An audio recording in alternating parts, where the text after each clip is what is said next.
우리 다 함께 사도신경을 고백하겠습니다. 나는 전능하신 아버지 하나님 천지의 창조주를 믿습니다.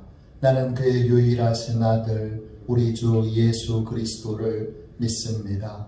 그는 성령으로 잉태되어 동정녀 마리아에게서 나시고 본디오 빌라도에게 고난을 받아 십자가에 못 박혀 죽으시고 장사된 지 사흘 만에 죽은 자 가운데서 다시 살아나셨으며 하늘에 오르시어 전능하신 아버지 하나님 우편에 앉아 계시다가 거기로부터 살아있는 자와 죽은 자를 심판하러 오십니다.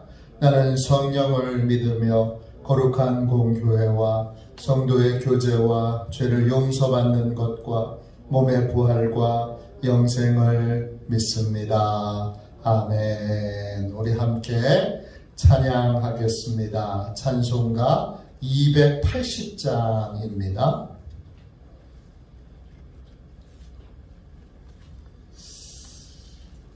찬송가 280장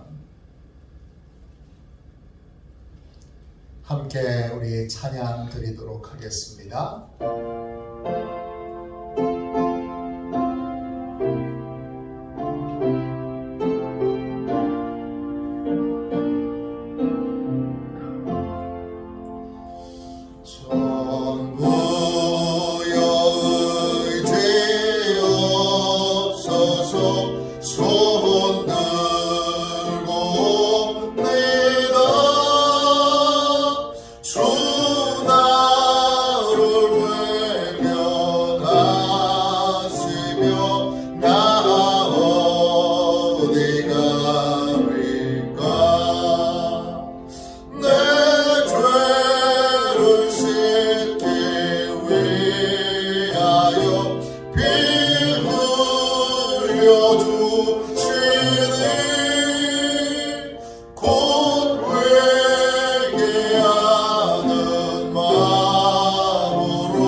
하루를 승리하기 위하여 우리 함께 기도하겠습니다. 기도합니다. 하나님 아버지, 이 시간 저는 하나님의 전신갑주를 입고 하루를 살아가기 원합니다. 저에게 사단과 그의 부하들의 미혹을 분별하여 능히 제거할 수 있는 능력을 주셨음을 믿습니다. 어제나 오늘이나 영원히 동일하신 예수님의 권세 아래 사단의 모든 것들은 무릎을 꿇고 굴복할 것을 믿습니다. 이 시간 저는 악한 영의 거짓과 속임수에 맞서기 위해 진리의 허리띠를 띱니다. 이 시간 저는 사단의 악한 생각과 영적 고발을 물리치기 위해 의의 흉배를 붙입니다. 이 시간 저는 적과의 싸움에서 승리하기 위해 안이하고 게으른 삶을 뒤로하고 평안의 복음에 준비된 신을 신습니다. 이 시간 저는 제 영혼을 넘보는 회의와 불신을 물리치기 위해 믿음의 방패를 취합니다. 이 시간 저는 사단의 공격으로부터 제 몸과 영혼을 보호하기 위해 구원의 투구를 씁니다. 이 시간 저는 하나님의 말씀인 성령의 검을 취합니다. 오늘도 복음을 맡고 있는 견고한 진들을 무너뜨리고 하루를 믿음으로 승리하게 하실 것을 믿고 주 예수 그리스도의 이름으로 기도하며 선포합니다. 아멘. 우리 하나님 말씀을 같이 보겠습니다. 마태복음 1장 18절부터 25절까지 말씀입니다.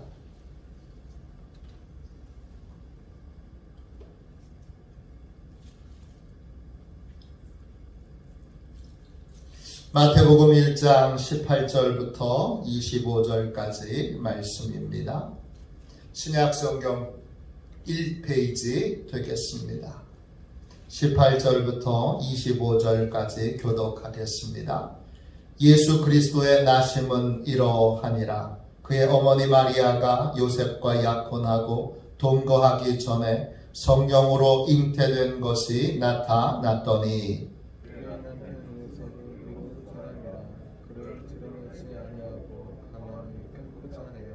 이 일을 생각할 때에 주의 사자가 현몽하여 이르되 다윗의 자손 요셉아 내 아내 마리아 데려오기를 무서워하지 말라. 그에게 잉태된 자는 성령으로 된 것이라. 아들을 낳으니 이름을 예수하라. 이는 그가 자기 백성을 그들의 죄에서 구원하는 자이시니라 하니라. 이 모든 일이 된 것은 주께서 선지자로 하신 말씀을 이루려 하심이니 이르시되 보라, 처녀가 잉태하여 아들을 낳을 것이요 그의 이름은 임마누엘이라 하셨으니 이를 번역한 즉 하나님이 우리와 함께 계시다 하니라. 요셉이 잠에서 깨어 일어나 주의 사자의 분부대로 행하여 그의 아내를 데려왔으나 아들을 낳기까지 동침하지 아니하더니 나와의 이름을 예수라 하니라. 아멘. 할렐루야. 네. 오늘도 승리하시는 날, 오늘도 하나님의 큰 은혜를 입는 날 되시기를 축원합니다. 나의 성탄절 네 번째 시간입니다.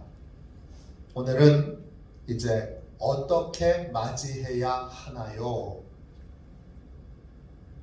어떻게 맞이해야 하나요? 이런 제목으로 같이 말씀을 나누겠습니다. 예수님은 인간이 되신 하나님이십니다. 내 죄를 대신해서 벌받기 위해 예수님은 인간이 되셨습니다. 죄 없으신 인간이 되신 것입니다. 성탄절은 대속제물로 인간이 되신 하나님, 그 예수님이 오신 날입니다. 나를 찾아오신 예수님을 어떻게 맞이해야 할까요? 예수님께서 왜 오셨습니까? 예수라고 하는 이름 자체에 예수님이 오신 목적이 담겨 있습니다. 21절을 보십시오. 21절입니다. 아들을 낳으리니 이름을 예수라 하라. 이는 그가 자기 백성을 그들의 죄에서 구원할 자이심이라 하니라. 보십시오. 예수라는 이름은 사람이 지은 이름이 아닙니다. 예수라고 하는 이름은 하나님께서 아버지 요셉에게 알려주신 이름입니다. 즉 하나님이 주신 이름입니다. 예수, 헬라 말로는 이에수스. 이 이름은 구약에 나오는 여호수아에서 그 이름이 왔습니다. 히브리어로 여호수아가 헬라어로 예수가 된 것입니다. 예수 뜻은 여호와가 구원이시다, 여호와가 구원하신다, 이런 뜻이에요. 예수님은 여호와 하나님의 구원을 완성하기 위해 이 땅에 오신 분이세요. 어디서 구원하시는 것입니까? 나를 구원하시기 위해 오셨는데 어디에서 구원하시는 거예요? 가난에서 구원하시는 거예요? 질병에서 구원하시는 거예요? 상처에서 구원하시는 거예요? 물론 가난에서도 구원해 주십니다. 질병에서도 구원해 주십니다. 그리고 상처에서도 구원해 주십니다. 그러나 근본적으로 우리를 어디에서 구원해 주시느냐? 우리를 죄에서 구원해 주십니다. 누구의 죄입니까? 내 죄입니다. 내가 저지른 죄, 내가 책임져야 될 죄, 그 죄에서 구원해 주시기 위해 예수님께서 오셨습니다. 예수님을 구원자로 맞이하려면 제일 먼저 나는 내가 죄인인 것을 인정해야 합니다. 내가 지옥행 형벌을 받아 마땅한 죄인인 것을 인정해야 합니다. 내 힘으로는 지옥행을 피할 수 없는 죄인인 것을 인정해야 합니다. 내가 죄인인 걸 인정하지 않으면 그 사람은 어떤 사람이에요? 예수님, 다른 사람한테 가보세요. 전 필요 없으니까. 이런 분입니다. 하나님, 제가 잘못한 게 뭐가 있어요? 이런 분은 예수님, 딴 분한테 가보세요. 참 심각한 죄인들 많으니까 그 사람들한테 가시고 굳이 저를 도와주실 필요는 없을 것 같습니다.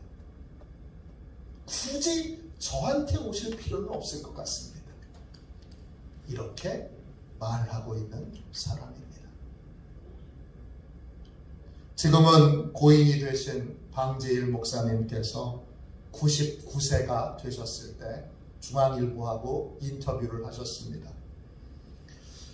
당시 기자가 그 당시에 최고령, 한국교회 최고령 목사님이신 방재일 목사님께 이렇게 물었습니다.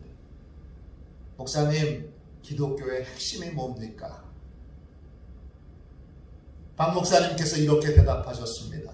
죄 사함이지요. 하나님 나라에는 죄가 없습니다. 그래서 죄를 안고서는 하나님 나라에 들어갈 수 없습니다. 그래서 죄로 얼룩진 우리가 예수 그리스도를 통하여 죄 사함을 받아야 합니다. 기자가 박 목사님께 묻습니다. 어떻게 하면 죄 사함을 받습니까? 그때 박 목사님이 이렇게 대답하셨습니다. 신앙은 투항입니다.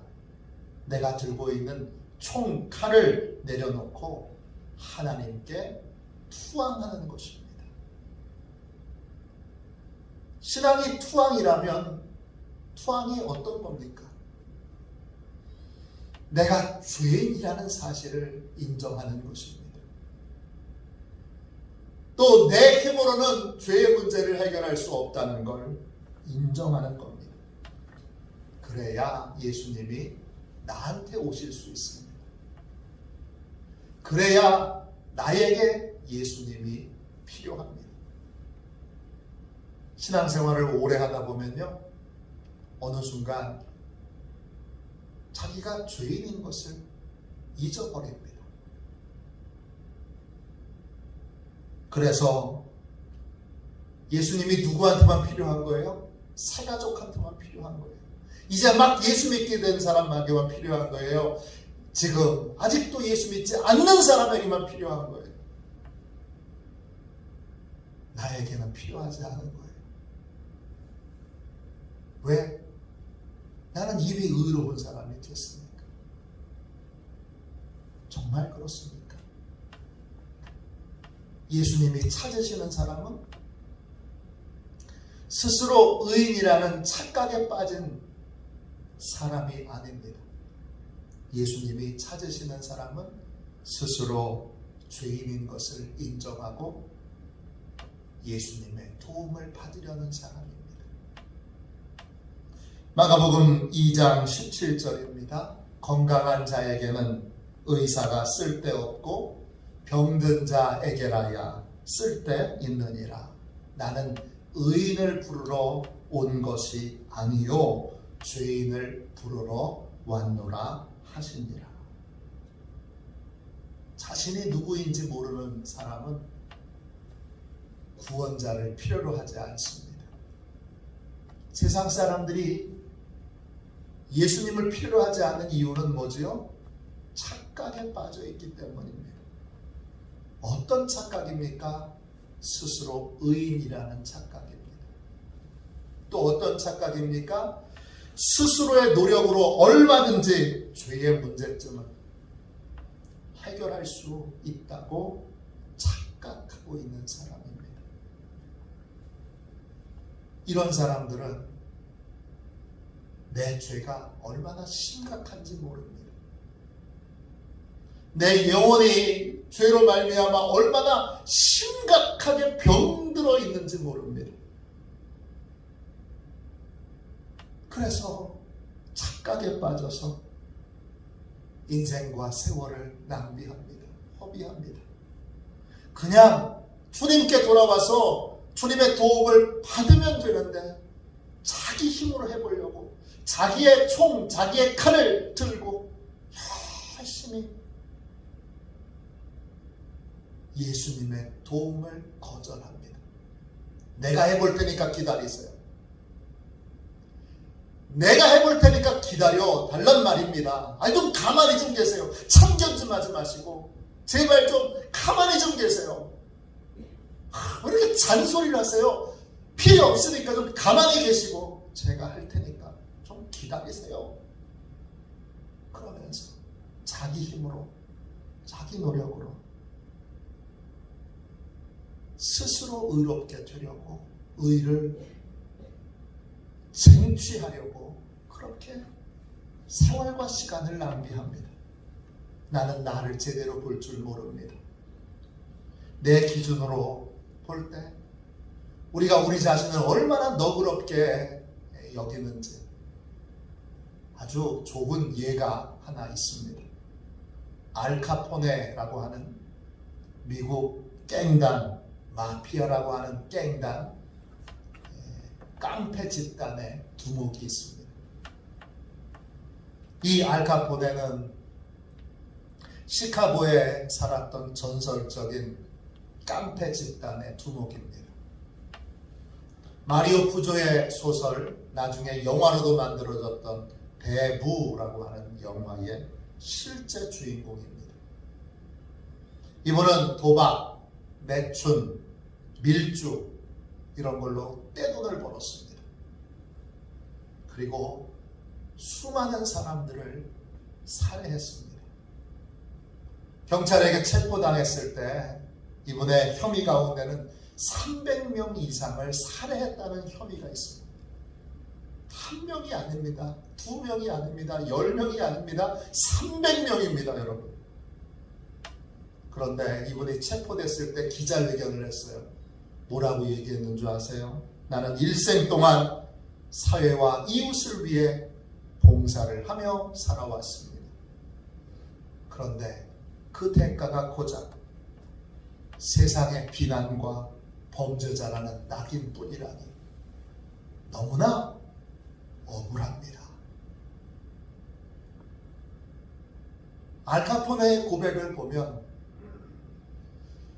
스스로 자기를 평가하는 것에 얼마나 우리가 너그러운지, 얼마나 우리가 우리 자신에 대하여 판단 착오 가운데 삶을 살고 있는지를 잘 알 수 있습니다. 내가 보기에 잘 사는 게 진짜 잘 사는 게 아닙니다. 나 보기에 나는 하나님 앞에서 한 점 부끄러움이 없어요. 왜 한 점 부끄러움이 없을까요? 그분은 자기의 부끄러움을 볼 수 있는 눈을 가지고 있지 못하기 때문입니다. 내가 보기에 잘 사는 삶이 진짜 잘 사는 삶이 아니고 하나님 보시기에 잘 사는 삶이 진짜 잘 사는 삶입니다. 왜냐? 내 인생을 내가 평가하는 게 아니라 내 인생은 하나님이 평가하시기 때문입니다. 히브리서 9장 27절 한 번 죽는 것은 사람에게 정해진 것이요 그 후에는 심판이 있으리니. 이 땅에서 내가 내 인생을 평가하는 거 아닙니다. 세상이 내 인생 평가하는 거 아닙니다. 다른 사람이 내 인생 평가하는 거 아닙니다. 내 인생을 평가하시는 분은 하나님이십니다. 진짜 잘 사는 삶은 여러분 하나님 보시기에 잘 사는 것이 진짜 잘 사는 것입니다. 어떤 청년이 경마에 빠졌습니다. 경마장에서 막권을 사려는데 어디선가 찬송가 소리가 들립니다. 고개를 돌려보니 기독교인들이 전도하기 위해 예배를 드리고 있습니다. 그 모습을 보니까 이 청년이 막 증오심이 끌어올랐습니다. 짜증 섞인 목소리로 이렇게 말했습니다. 아유, 저런 무례한 놈들 왜 경마장까지 와서 찬송을 부르고 지랄이야. 이렇게 투덜거리고 있는 이 청년의 눈에 기독교인들이 들고 온 피켓이 보였습니다. 그 피켓에 이런 글이 적혀 있었습니다. 그 후에는 심판이 있으리니. 그 후에는 심판이 있으리니. 근데 이상한 일이 벌어졌습니다. 이 청년에게 그 피켓이 잊혀지질 않습니다. 눈을 감아도 피켓이 보이고 눈을 떠도 피켓이 보입니다. 심판이 있으리니. 그 후에는 심판이 있으리니. 그 후에는 심판이 있으리니. 청년의 마음에 이런 생각이 들었습니다. 진짜 심판이 있다면 나의 인생은 어떻게 되는 거지? 진짜 심판이 있다면, 진짜 하나님의 심판이 있다면 나는 어떻게 되는 거지? 그때부터 이 청년은 자기 죄가 보이기 시작했습니다. 이 청년은 두려운 마음에 결국 미루고 또 미루고 또 미루다가 무릎을 꿇고 하나님께 이렇게 기도하게 됐습니다. 주님, 저를 용서해 주신다면 저 자신을 주님께 드리겠습니다. 그날 간절한 기도를 드리고 이 청년이 죄 사함 받았다는 확신을 얻게 됩니다. 처음으로 맛보는 자유, 처음으로 맛보는 기쁨으로 이 청년은 결국 전도자가 되고 맙니다. 그렇게 욕하고 그렇게 비난하고 그렇게 증오했던 전도자의 삶을 이 청년이 살게 된 것입니다. 전도할 때마다 이 청년은 이렇게 외칩니다. 우리는 반드시 하나님의 심판대 앞에 서게 될 것입니다. 우리는 심판의 날을 준비해야 합니다. 오직 예수님으로만 우리는 하나님의 심판에서 구원받을 수 있습니다. 그러므로 지금 당장 더 이상 뒤로 미루지 말고 예수님을 영접해야 합니다. 잘 사는 삶, 진짜 잘 사는 삶. 난 떳떳해. 나는 하나님 앞에 한 점 부끄러움이 없어. 내가 보기에 잘 사는 삶은 아무것도 아닙니다. 다른 사람이 내 인생에 대하여 당신의 인생은 최고야, 아무리 그렇게 얘기해도 그분이 내 인생을 평가해 주지 않습니다. 내 인생은 하나님 보시기에 잘 살아야 진짜 잘 사는 것입니다. 잠언 14장 12절에 이런 말씀이 있습니다. 어떤 길은 사람이 보기에 바르나 필경은 사망의 길이니라.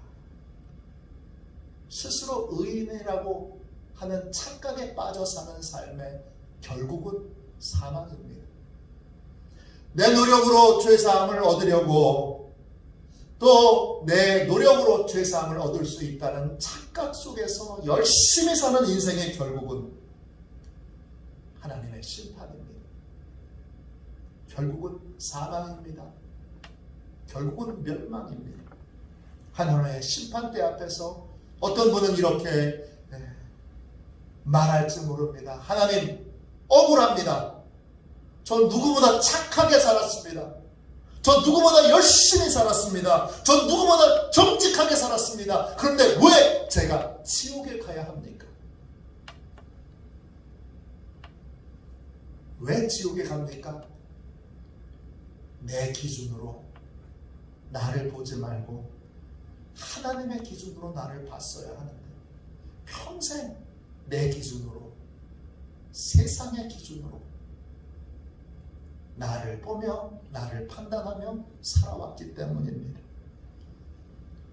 내가 아무리 착해도, 내가 아무리 정직해도, 내가 아무리 진실해도 하나님의 기준에는 한없이 모자란 죄인입니다. 50점짜리가 10점짜리 보고 야, 내가 너보다는 착하지, 내가 너보다는 의롭지, 내가 너보다는 정직하지, 이렇게 말해도 50점짜리나 10점짜리나 여러분 불합격은 똑같은 것입니다. 아무리 노력해도 내 힘으로는 하나님의 기준에, 하나님의 의에 도달할 수 없습니다. 여러분, 노력이 부족한 것이 아니라 불가능한 것입니다.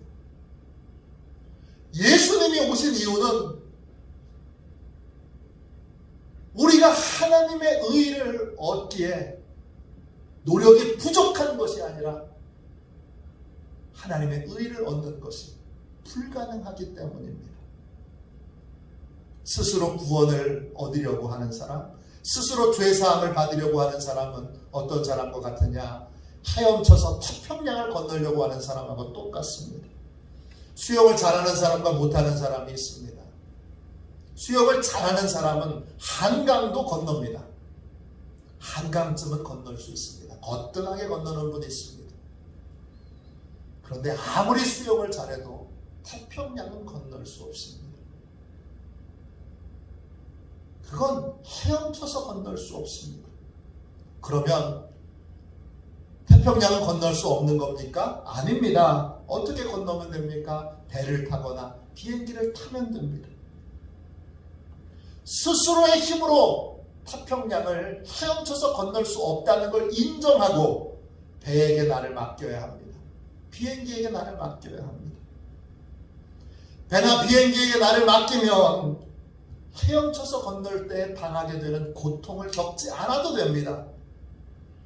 추위와 배고픔을 견디며 헤엄치는 고통을 겪지 않아도 됩니다.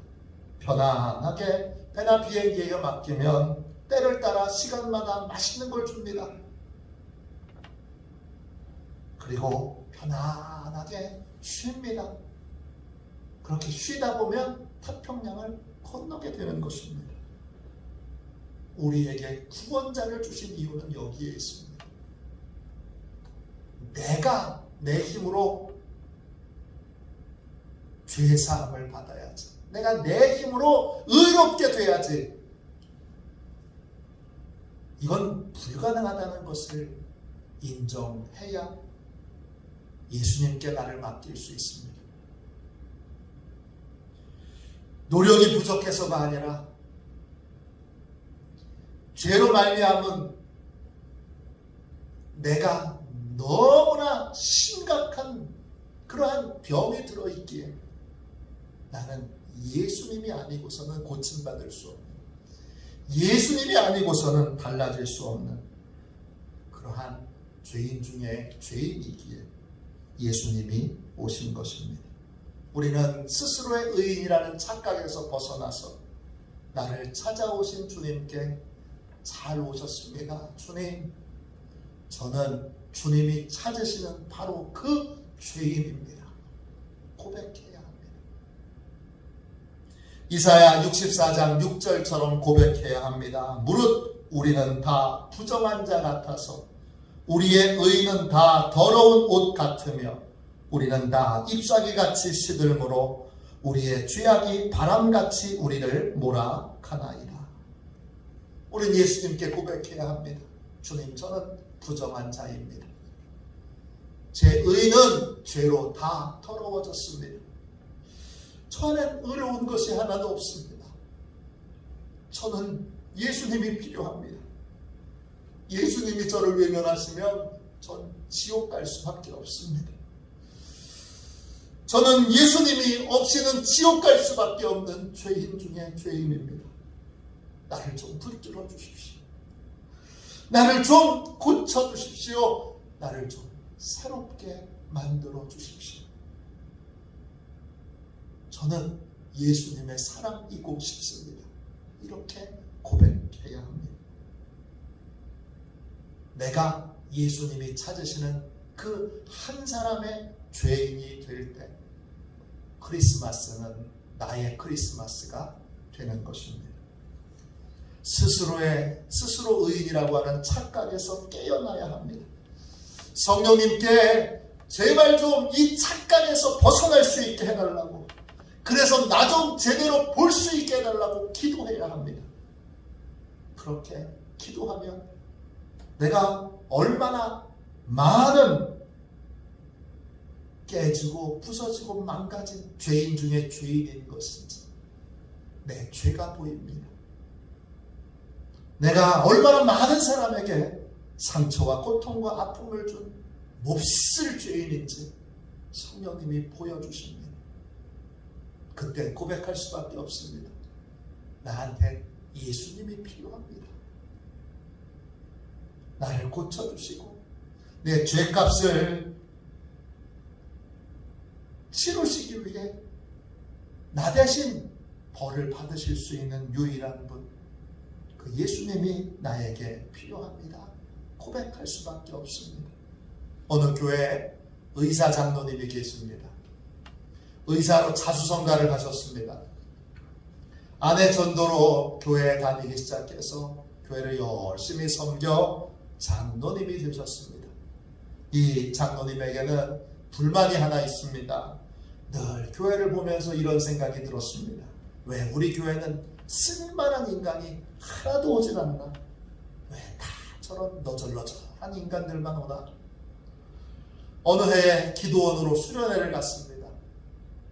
많은 사람들이 기도 시간에 떼굴떼굴 그 기도원 바닥을 구르면서 회개 기도를 드립니다.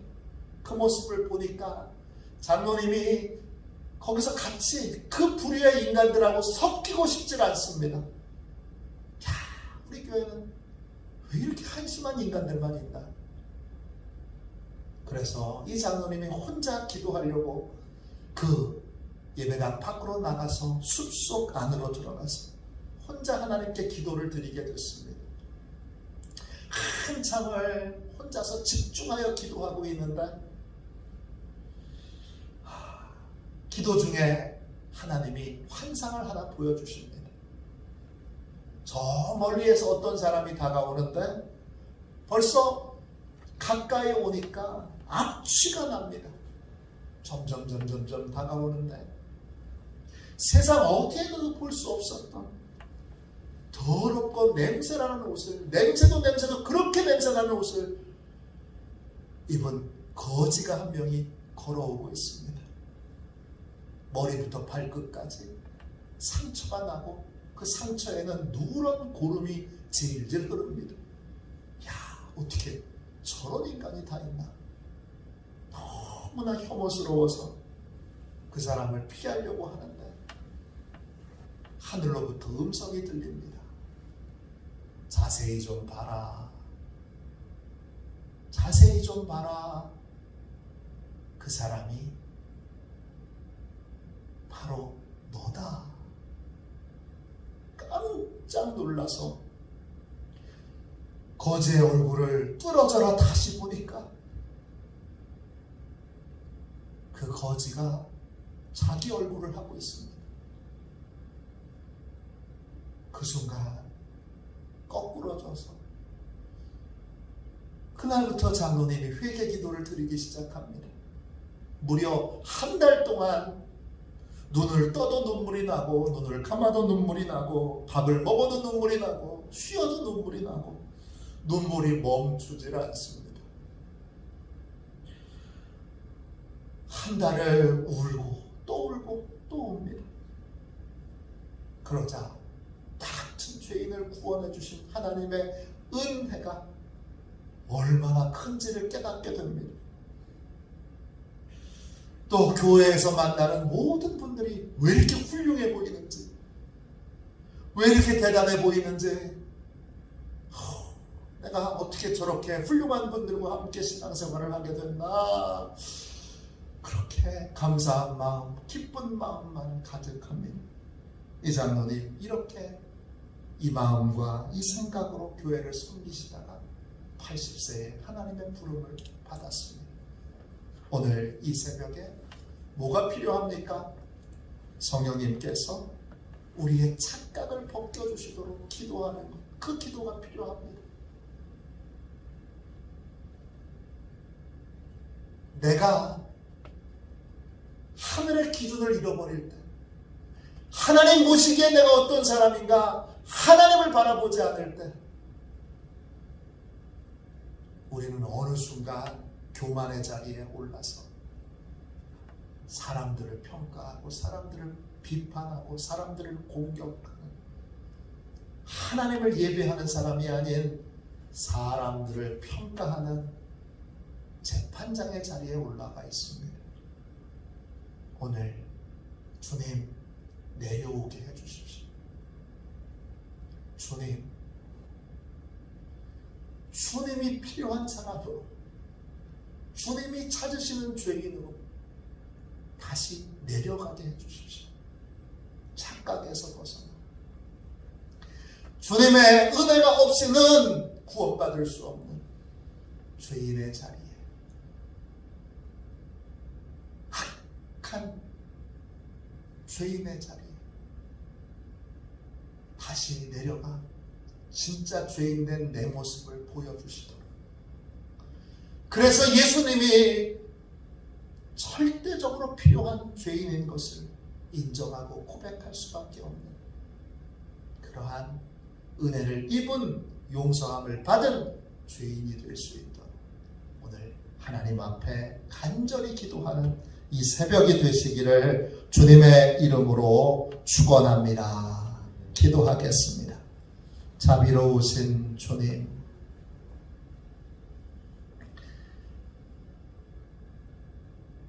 착각에 빠져 예수님이 필요 없는 사람이 되어버리지는 않았는지,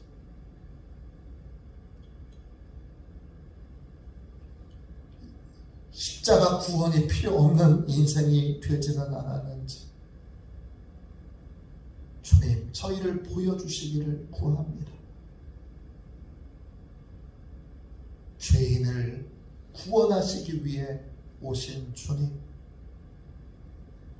의인이 아닌 죄인을 찾으러 오신 주님, 그 주님께 발견된 한 사람의 죄인이기 원합니다.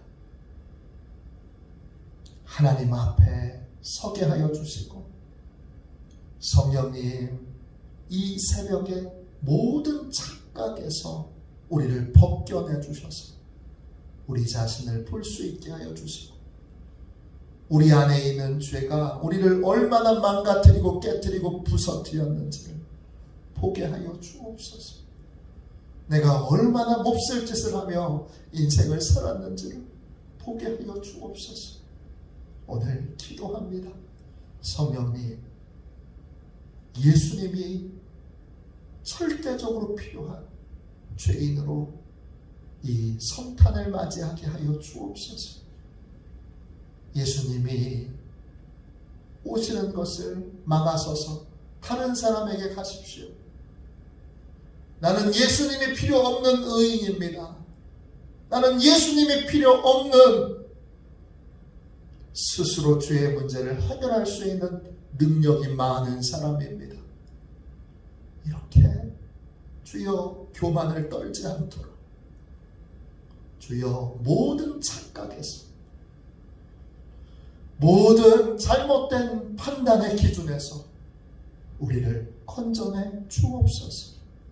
거룩하신 예수님의 이름으로 간절히 기도하옵나이다. 아멘. 주기도문 하겠습니다. 하늘에 계신 우리 아버지, 아버지의 이름을 거룩하게 하시며 아버지의 나라가 오게 하시며 아버지의 뜻이 하늘에서와 같이 땅에서도 이루어지게 하소서. 오늘 우리에게 일용할 양식을 주시고 우리가 우리에게 잘못한 사람을 용서하여 준 것 같이 우리 죄를 용서하여 주시고 우리를 시험에 빠지지 않게 하시고 악에서 구하소서. 나라와 권능과 영광이 영원히 아버지의 것입니다. 아멘. 선교 사역을 위하여 같이 기도하겠습니다. 우리 함께 선교 사역을 위하여 함께 우리 기도하겠습니다. 기도합니다. 하나님 아버지, 이중구 목사님과 조지의 사모님에게 건강과 지혜를 주옵소서. 목사님께 선교의 은사, 구제의 은사, 전도의 은사, 섬김의 은사를 풍성하게 주옵소서.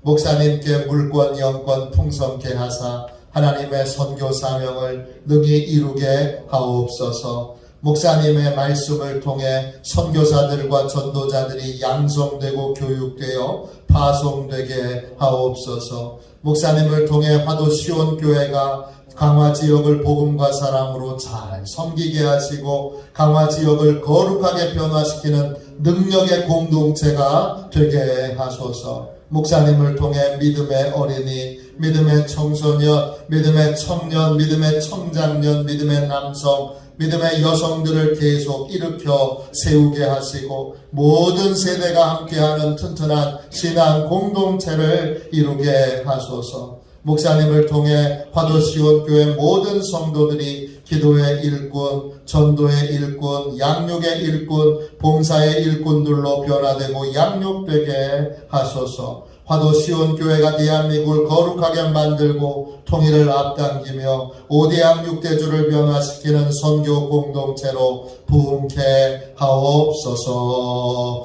아멘. 우리 두 손들과 함께 주님 3번 부르짖어 간절히 하나님 앞에 우리 기도하겠습니다. 기도합니다. 주여, 주여,